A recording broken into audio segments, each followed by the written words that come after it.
Om Swastiastu. Assalamualaikum warahmatullahi wabarakatuh. Salam, Namo Buddhaya, salam sejahtera. Halo sahabat Desta, kembali lagi kita hari ini pada acara Podcast Desta. Perkenalkan, saya Nilo Citra Kartika Dewi selaku host pada hari ini dan teman-teman saya. Halo sahabat pelajar. Ada Wulan, ada Sasmita. Halo sahabat pelajar. Ada Widana. Halo sahabat pelajar. Dan ada Agus. Halo sahabat pelajar. Sebelumnya saya ucapkan banyak-banyak terima kasih atas kehadirannya pada hari ini pada podcast kita. Jadi hari ini kita akan sharing-sharing mengenai ilmu sistem komputasi. Wah, topik yang menarik untuk dibahas ya. Gimana nih untuk teman-teman kalian, udah pada siap belum? Pastinya siap dong. Nah, sebelum kita membahas tentang lebih jauh tentang sistem komputasi, nggak afdol dong kalau kita tuh tidak tahu apa itu sistem komputasi. Mungkin bisa dijelaskan terlebih dahulu?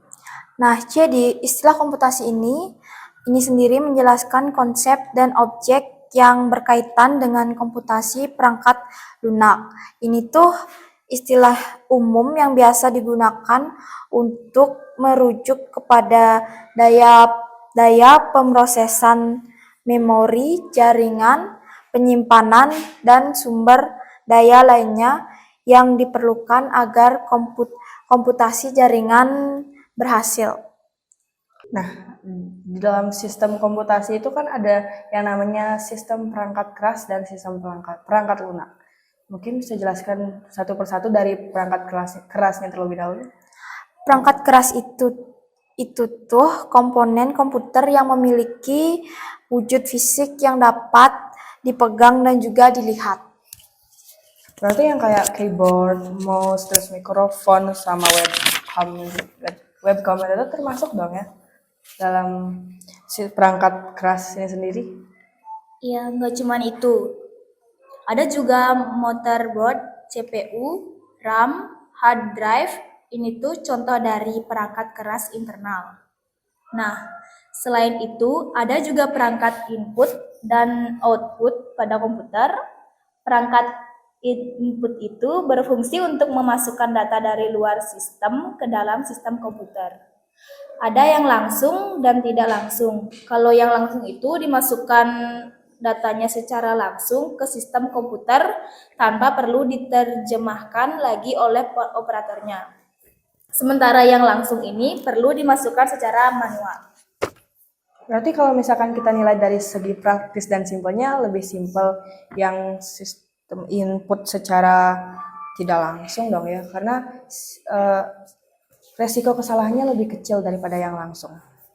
Ya, karena di perangkat input langsung itu resiko kesalahan lebih kecil jika kita dibandingkan dengan yang tidak langsung.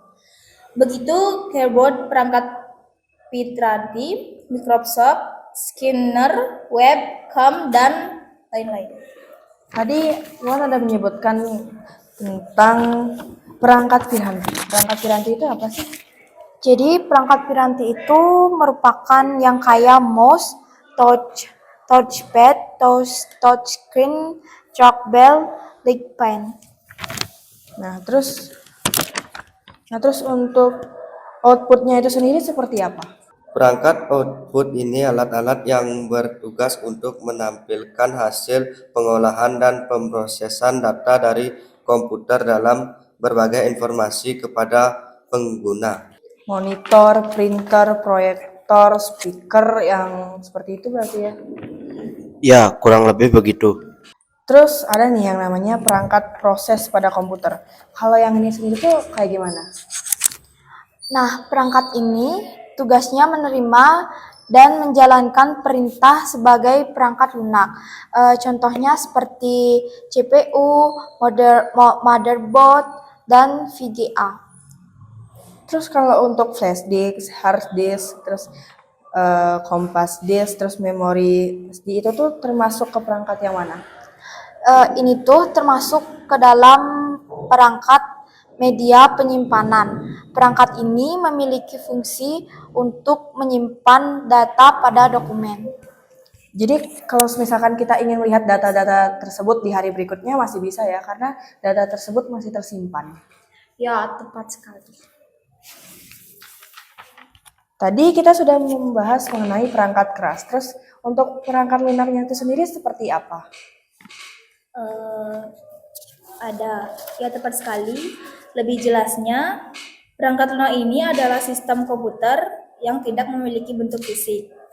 Perangkat lunak ini diinstal dalam sebuah komputer atau laptop agar bisa dioperasikan. Contohnya seperti Microsoft, Microsoft Excel, Microsoft PowerPoint, dan masih banyak lagi. Berarti seperti yang dijelaskan tadi, kalau misalkan perangkat keras itu tuh adalah yang ada wujud fisiknya, jadi bisa dilihat, sementara perangkat lunak ini tuh kebalikannya dong. Iya. Terus selanjutnya, kalau sistem operasi pada komputer itu tuh seperti apa sih? Secara umum, sistem operasi adalah perangkat lunak pada lapisan pertama yang ditempatkan pada memori komputer pada saat dinyalakan booting. Sedangkan software lainnya dijalankan setelah sistem operasi berjalan, dan sistem operasi akan melakukan layanan ini untuk software itu. Nah, terus untuk jenis-jenis sistem operasinya sendiri tuh ada apa aja? Baik, sistem operasi standalone, sistem operasi live CD, sistem operasi embedded, sistem operasi jaringan. Baik.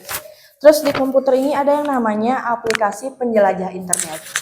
Kalian sendiri pernah nggak sih menggunakan mungkin salah satu dari aplikasi penjelajah internet tersebut? Tentu saja dalam kehidupan sehari-hari, khususnya dalam mencari informasi di era digital ini, kami di sini menggunakan aplikasi penjelajahan internet. Terus kenapa sih kalian memilih untuk menggunakan aplikasi-aplikasi tersebut? Nah, dengan adanya aplikasi penjelajahan ini, internet ini kami jadi lebih mudah dalam mencari informasi. Kami menilai aplikasi ini simpel karena mudah dan cepat untuk digunakan. Mungkin bisa nih diberikan contohnya kepada teman-teman kalian, contoh aplikasi yang kalian sering gunakan dalam kehidupan sehari-hari dalam aplikasi penjelajah materi internetnya ini. Baik, biasanya kami di sini menggunakan aplikasi penjelajahan internet seperti Google Chrome, browser, dan masih banyak lagi sih sebenarnya. Terus selanjutnya nih, di komputer itu kan ada yang namanya aplikasi persuratan. Yang mana aplikasi persuratan itu adalah aplikasi penerimaan surat yang bisa atau mampu membantu perindustrian surat dengan lebih baik dan lebih mudah. Kalian sendiri dalam kehidupan sehari-hari pernah nggak sih menggunakan jenis aplikasi seperti ini? Terus apa saja aplikasi itu? Yang paling sering itu seperti WhatsApp, email. Terus apa nih manfaat yang kalian rasakan setelah menggunakan aplikasi-aplikasi tersebut? Dengan adanya aplikasi kita jadi lebih mudah untuk berkomunikasi walaupun dalam jarak yang jauh, sekalipun pesan bisa terkirim dengan cepat dalam hitungan detik asalkan jaringan bagus. Berarti aplikasi-aplikasi tersebut tuh persuratan seperti ini tuh sangat bermanfaat dong ya di era digital seperti ini. Kita tuh jadi bisa mengirim pesan walaupun kita sedang tidak ada dalam satu kota sekalipun. Nah, terus selanjutnya ada yang namanya aplikasi pembaca multimedia. Mungkin bisa jelaskan tentang aplikasi tersebut?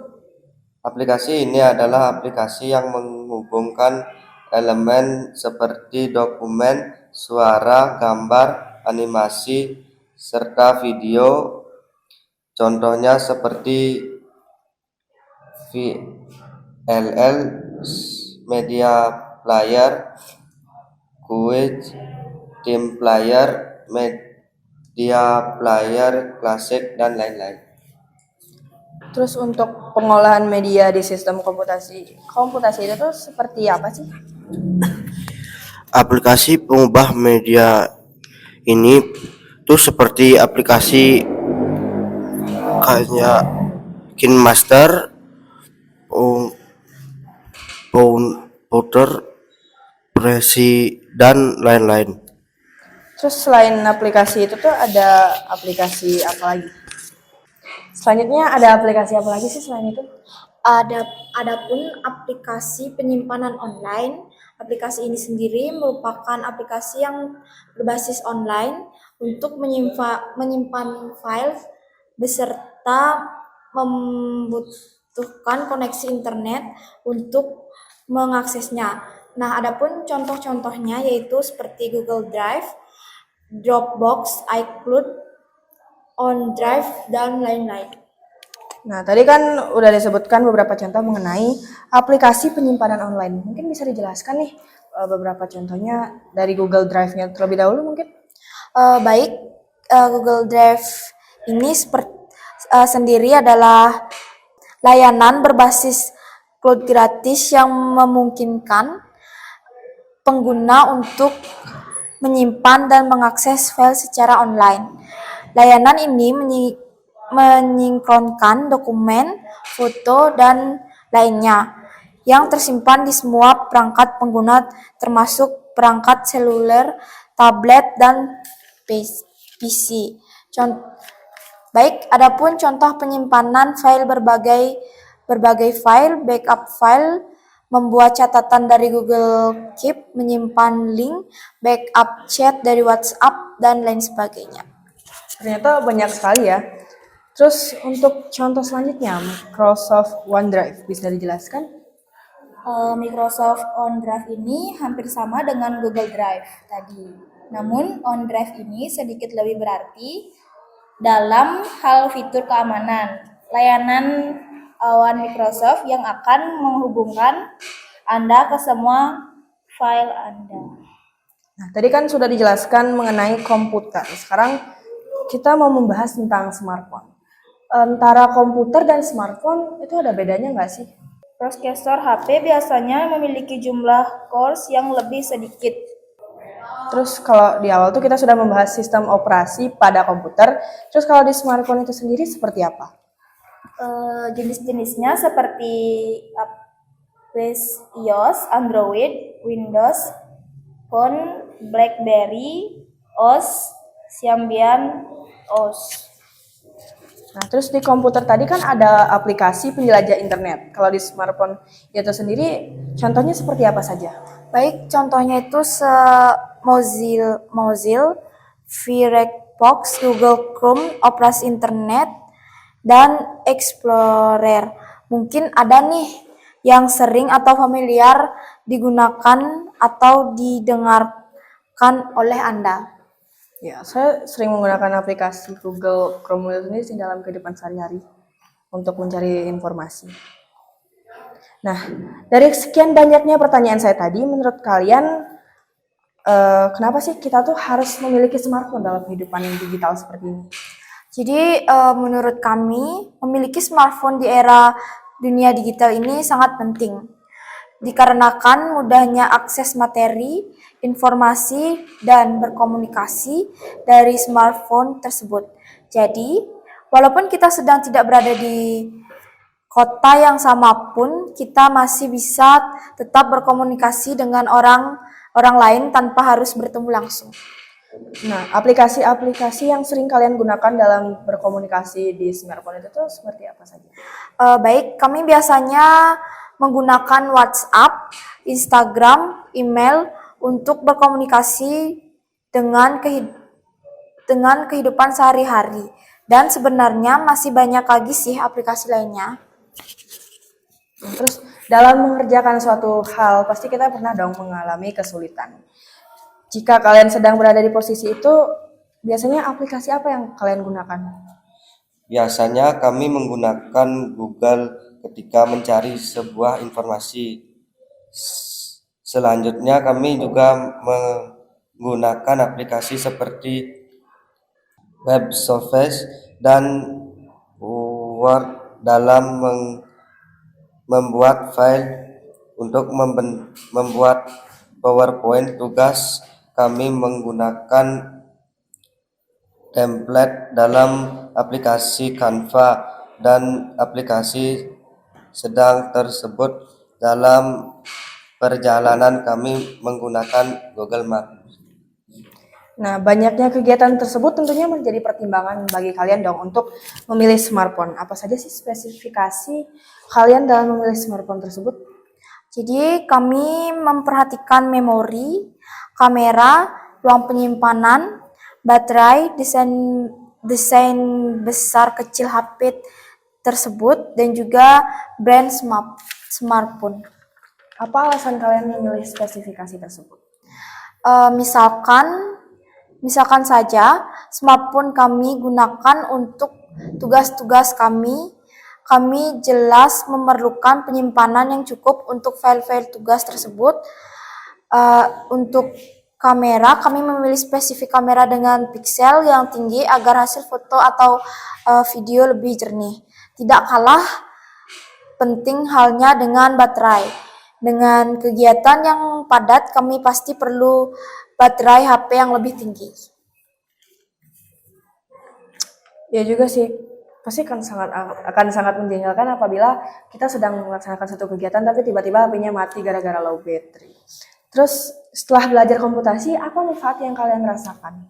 Setelah mempelajari mengenai sistem komputasi, kami mendapat banyak sekali mengenai informasi dan jenis-jenis fungsi, juga manfaat adanya sistem komputasi. Kami juga tahu banyak mengenai pentingnya komputer dan smartphone di era digital ini. Banyak sekali ya manfaat-manfaat yang bisa kita rasakan setelah mempelajari sistem komputasi ini. Nah, sahabat Desta, tidak terasa kita sudah sampai pada penghujung acara. Saya mengucapkan terima kasih banyak kepada tim penyaji materi karena telah hadir pada kesempatan kali ini. Saya mengucapkan terima kasih banyak untuk apresiasinya dan mohon maaf apabila ada kesalahan kata. Akhir saya tutup dengan Parama Santi. Om Santi Santi Santi Om. Assalamualaikum warahmatullahi wabarakatuh. Salam nama budaya. Salam sejahtera. Sampai bertemu di acara podcast selanjutnya.